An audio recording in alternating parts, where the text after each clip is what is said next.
Hi friends, welcome to സാ kitchen.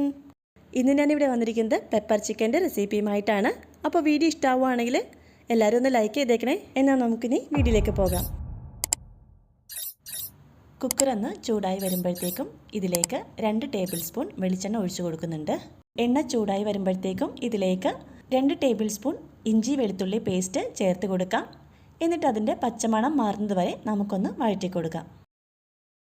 ഇപ്പോൾ ഇഞ്ചിയുടെയും വെളുത്തുള്ളിയുടെയൊക്കെ ആ പച്ചമണമൊക്കെ ഒന്ന് മാറി അതൊന്ന് മൂത്ത് വന്നിട്ടുണ്ട്. ഇനി നമുക്കിതിലേക്ക് 2 മീഡിയം സൈസ് സവാള കട്ട് ചെയ്തതും കൂടി ഇട്ട് കൊടുത്തിട്ട് വഴറ്റിയെടുക്കാം. സവാള പെട്ടെന്ന് വഴണ്ട് കിട്ടാൻ വേണ്ടിയിട്ട് ഞാനിതിലേക്ക് കുറച്ച് ഉപ്പ് ചേർത്ത് കൊടുക്കുന്നുണ്ട്. എന്നിട്ട് വീണ്ടും ഇത് നല്ലവണ്ണം ഒന്ന് വഴറ്റിയെടുക്കാം. ഈ ടൈമിൽ ഞാനൊരു 3 പച്ചമുളക് കട്ട് ചെയ്തതും കൂടി ഇട്ട് കൊടുക്കുന്നുണ്ട്. എന്നിട്ട് നമുക്കൊന്നും കൂടി വഴറ്റിയെടുക്കാം. സവാളയൊക്കെ ഇപ്പോൾ ഇവിടെ നല്ലവണ്ണം ഒന്ന് വഴന്ന് വന്നിട്ടുണ്ട്. ഇനി ഇതിലേക്ക് പൊടികൾ ചേർത്ത് കൊടുക്കാം. ഇതിലേക്ക് 1/4 ടീസ്പൂൺ മഞ്ഞൾപ്പൊടി ചേർത്ത് കൊടുക്കുന്നുണ്ട്. ഇനി 3/4 ടേബിൾ സ്പൂൺ മല്ലിപ്പൊടി ചേർത്ത് കൊടുക്കുന്നുണ്ട്.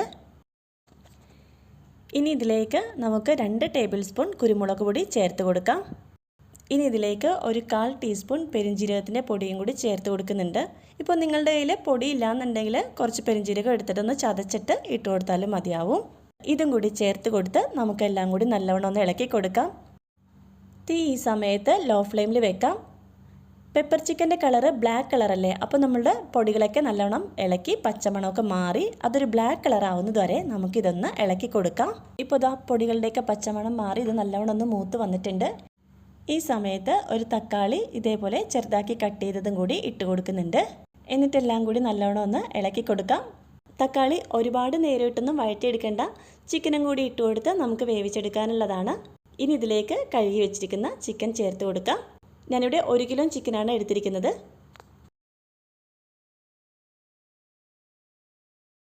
ഇനി ഇതിലേക്ക് ആവശ്യത്തിനുള്ള ഉപ്പും കൂടി ചേർത്ത് കൊടുക്കാം. നമ്മൾ സവാള വഴറ്റണ സമയത്ത് കുറച്ച് ഉപ്പ് ചേർത്തിട്ടുണ്ടായിരുന്നു, അതുകൊണ്ടിട്ട് അതിനനുസരിച്ച് വേണം ഇനി ബാലൻസ് ഉപ്പും കൂടി ചേർത്ത് കൊടുക്കാനായിട്ട്. എന്നിട്ട് എല്ലാം കൂടി നല്ലവണ്ണം ഒന്ന് മിക്സ് ചെയ്ത് കൊടുക്കാം. ചിക്കനിലെ പൊടിയൊക്കെ നല്ലവണ്ണം ഒന്ന് പിടിച്ച് വരട്ടെ, അതുവരെ നമുക്ക് നല്ലവണ്ണം ഒന്ന് മിക്സ് ചെയ്ത് കൊടുക്കാം.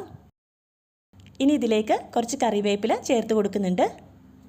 എന്നിട്ട് വീണ്ടും എല്ലാം കൂടി നല്ലവണ്ണം ഒന്ന് മിക്സ് ചെയ്തതിന് ശേഷം നമുക്ക് ഇതൊന്ന് അടച്ച് വെച്ച് വേവിക്കാൻ വെക്കാം.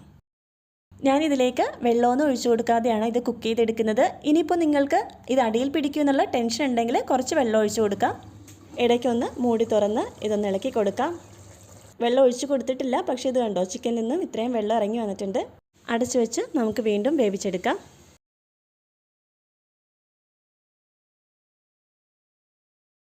ചാറയ്ക്ക് ഒരുവിധം വറ്റി നമ്മുടെ ചിക്കൻ ഇവിടെ വെന്ത് വന്നിട്ടുണ്ട്.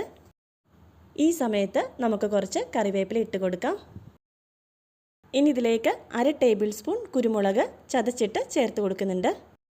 നമുക്ക് സ്റ്റൗ ഓഫ് ചെയ്ത് കൊടുക്കാം. ഇനി എല്ലാം കൂടി നല്ലവണ്ണം ഒന്ന് മിക്സ് ചെയ്തെടുത്താൽ മാത്രം മതിയാവും. നമ്മളുടെ പെപ്പർ ചിക്കൻ ഇവിടെ റെഡിയായി വന്നിട്ടുണ്ട്.